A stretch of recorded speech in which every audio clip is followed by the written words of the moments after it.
Nah, tadi kita udah lihat nih di trailernya dari sekian banyaknya Spider-Man yang udah muncul di trailer. Kira-kira siapa sih Spider-Man favorit kalian dari trailer di situ?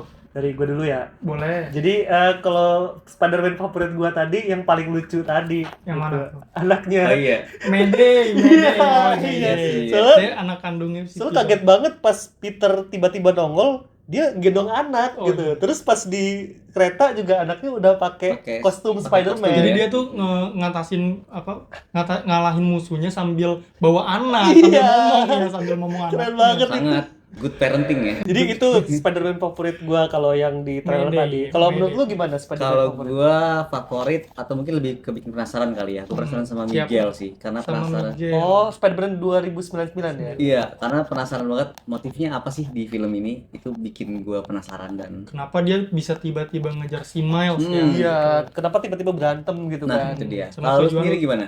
Kalau dari gue sendiri, gue paling suka sama Milesnya itu sih, karena dia teenager banget kan, dia anak gaul, anak Iya. ya pokoknya mewakili para remaja banget. Dan gue suka dari sini tuh kayak dia punya sisi positive thinking, sama dia percaya dirinya, itu sih yang gue suka dari Iya. Spider-Man Miles. Pokoknya tokoh utamanya lah ya, Si lu tokoh Spider-Man utamanya. favorit lo. Sama yang bikin penasaran tuh gimana chemistry dia sama si Spider-Gwen tadi. Soalnya di Iya. film pertama kita udah lihat dia si Miles-nya emang ada rasa kayak tertarik gitu ya. Cuman mungkin baru dibangun hubungan mereka nih di film keduanya ini. Bisa nih. jadi, bisa jadi. Nah, terus ngomong-ngomong, kira-kira tadi di trailer tadi apa scene yang bikin kalian penasaran dari trailer tadi? Kalau dari gua malah penasaran sama scene 1 detik tadi yang ngetis tentang main villain di film ini, yaitu The Spot. Kan tadi kita Oh, sempat iya, lihat iya, nih iya, iya. ada gambaran polkadot gitu kan. Nah, itu kita baru dikasih lihat segitu doang, tapi sebenarnya ini mungkin bakal berpengaruh ya sama jalan cerita film ini sendiri. Soalnya dia tuh emang sebenarnya super villain si The Spot ini gitu. Jadi emang tadi tuh cuma sekilas doang Sekilas banget ya. doang, tapi iya. sebenarnya itu menurut gue itu penting sih. Iya. Penting ya, toh. Sekilas tapi mencuri. Kalau gua scene yang paling bikin penasaran itu adalah scene ketika Spider-Man yang banyak-banyak tadi saling tunjuk kayak gini. Oh, yang itu Iya, iya, meme iya. ya. Itu lagi ngapain sih gitu loh. Meme terkenal Iya. banget. Itu penasaran tuh mereka lagi ngapain kok. Kenapa bisa sekali nunjuk semuanya langsung pada nunjuk? Iya, cuma 3. Itu banyak Iya, banget yang kayak semuanya gini. langsung pada nunjuk. Apa jangan-jangan itu kayak lagi nyari Miles ya dia? Iya. Nggak tahu juga sih ngapain. Lagi nge-meme aja sih. Iya, kami. Soalnya di yang Lagi. pertama juga kan udah dikasih lihat yang di post credit film pertama nih, mereka juga sempat tunjuk-tunjuk. Iya, Iya. tapi dari yang adegannya langsung dari Spider-Man yang versi lama Hmm. kalau gitu. Kalau gua scene yang paling gua bikin penasaran itu yang waktu si Miles berantem sama Spider-Man 2099 di kereta. Jadi yang kayak sama nyambung sama favorit Spider-Man favorit tadi. Apa penasaran apa sih motifnya Motifnya apa? Spider-Man? Kenapa si Miguel ini ngejar-ngejar si Miles? Ya? Iya, dan mereka berantem itu kenapa? Soalnya kan super villain-nya kan belum tentu dia juga Belum di tentu. film ini gitu sih. Nah, tadi kan sempat di-mention juga tuh Doctor Strange versi MCU. Iya. Menurut kalian nih, kira-kira kejadian di film Spider-Man No Way Home dan kejadian di Doctor Strange in the Multiverse of Madness bakal ada hubungannya nggak sama film ini? Kalau menurut gua dari 2 event sebelum ini, menurut gua ada hubungannya sama film Doctor Strange in the Multiverse of Madness. Kenapa? Karena di film Doctor Strange yang kedua kemarin kita udah dikasih lihat gimana impact-nya incursion ke multiverse lain ya kan.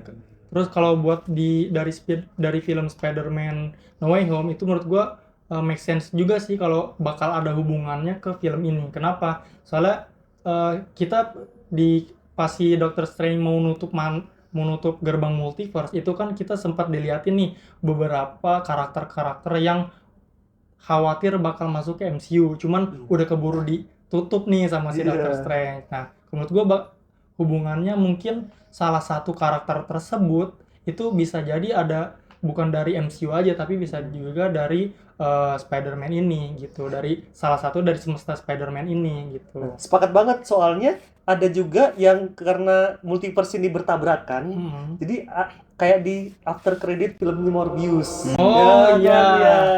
Make sense. Iya, jadi ada Si efeknya. Vulture masuk ke universe-nya si Morbius ya. Iya.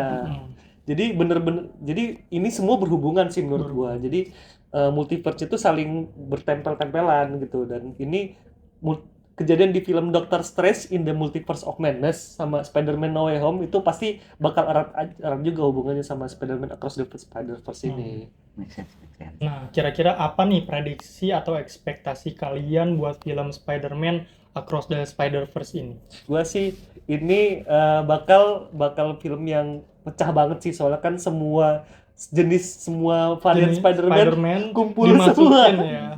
Dan yang bikin gua penasaran adalah apa konflik yang bisa menjembatani dari antara film Spider-Man Across the Spider-Verse ini yang menjembatani ke film ketiganya, yaitu Spider-Man Beyond the Spider-Verse. Jadi ini yang bikin gue penasaran banget apa yang bikin film ini jadi akan ada film ketiga. Soalnya kan ini tadinya tuh rencananya mau ada part 1 sama part 2. Iya. Kan? Tapi part 1-nya diubah jadi Across the Spider-Verse, part 3-nya diubah jadi Beyond the Spider-Verse gitu. Berarti ini kurang lebih bakal gantung nggak sih endingnya? Iya, itu yang bikin gue penasaran. Bakal gantung ya. Iya, untuk menjembatani ke film ketiganya. Kalau menurut gua pastinya film ini bakal lebih besar daripada film pertamanya. Pasti itu udah kita bisa lihat dari trailernya. Terus yang kedua kalau dari cerita tadi udah lo sebutin, tapi kalau dari sisi visual itu kayaknya bakal jauh lebih bagus dan memanjakan mata ya di film. Soalnya film pertama aja udah bagus kan. Udah bagus banget. Ini kayaknya sih bakal jujur sih ekspektasi gue bakal tinggi banget untuk film ini. Apalagi para Spider-Man di sini kumpul semua kan. Dan lebih besar.